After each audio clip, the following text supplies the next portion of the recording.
schooling da. Also, maapektuhan man lang ti mental health na dagitoy ubing.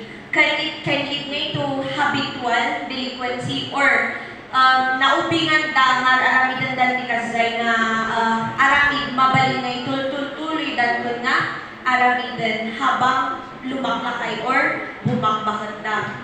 And with this, the suggested programs is that dapat strengthen tayo the ordinances tayo at the same time with strict implementation and also educating our youths on the rights or the laws or what we call civic education. Tapno aware da nga hindi mabal nga mangyari kinya da or inya pa laws na malablabag da kanday kaukulan nga punishment with that. Siyempre, di parang gamiti ubing tata, ubing ang paibad, halang nga may kulong. So nga, naturod da nga, agaramiti, kakasay nga banbanag. So with the civic education, at least siguro kat ma-enlighten da dagiti nga laws and advocacy campaigns. Kan insert tayo matlang day, continuous nga, panagkandak tayo data, implantikon tayo. Kaya importante matlang siguro day strict implementation. Tauray nagaduti ordinances tayo, nuhan tayo nga i-implement tayo nga strictly talaga nga umad-ado dagiti cases tayo di CICL.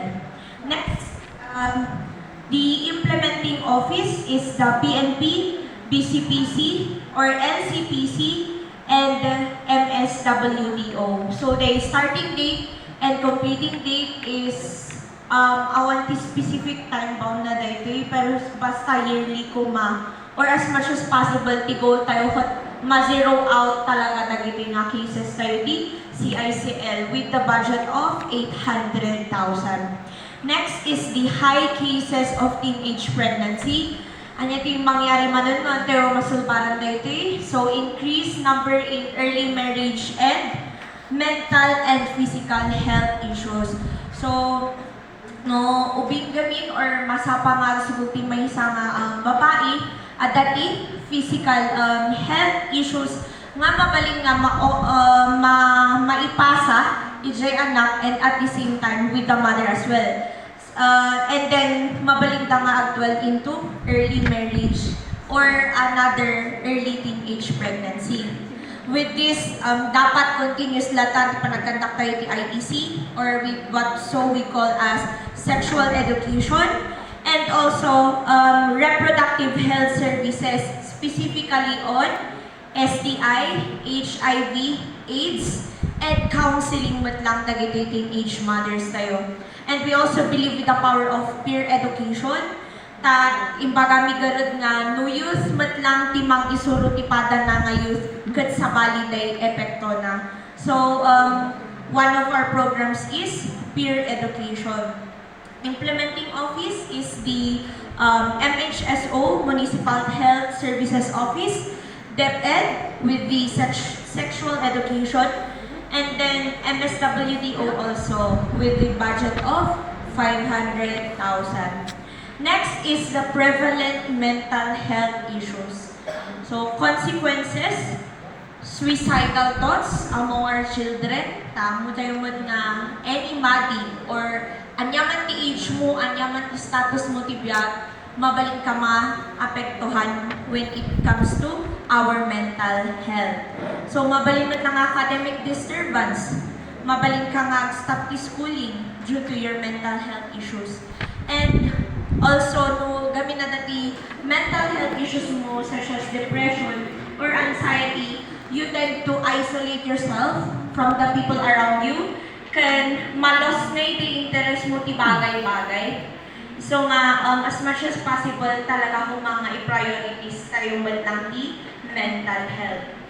So with that, our PPAs is stress debriefing. So katakumati mental health youth camps, mga team buildings, trainings for our barangay officials or barangay health workers on suicide prevention or psychological first aid, and other mental health illnesses. And of course, continuous IEC and advocacy campaigns. And also, matitayumot lang day the power of nature in healing us. So, important mat lang siguro nga dati activities tayo nga reconnecting with the nature such as hike for a cause or nature walking. So, nakakatulong na tayo sa iba. At the same time, you are healing yourself also. So, our implementing office is the MHSO, MSWDO, DepEd with a budget of 500,000.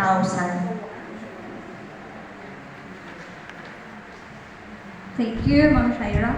So for the fourth issues concern is the lack of responsible social media use. As we all know, uray ubing tata ang mudan nga ang puputi ti cellphone. Aminan tayo dayta of all parents. We all know that ang mudan nga open ti different social media sites and adumatan ti cases the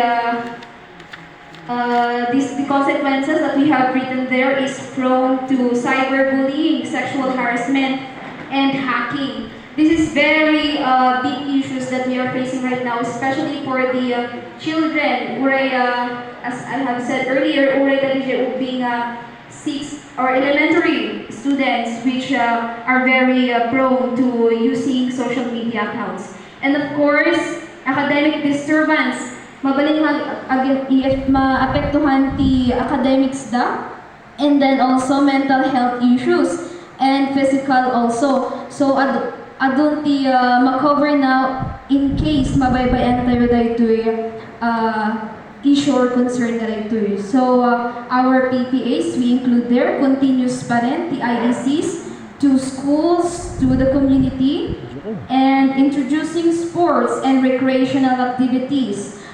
I know that as the SKs in different barangays, we are the committee and youth and development. So, mabalinmot nga through sports, to avoid those issues or concerns that we are facing right now. And then the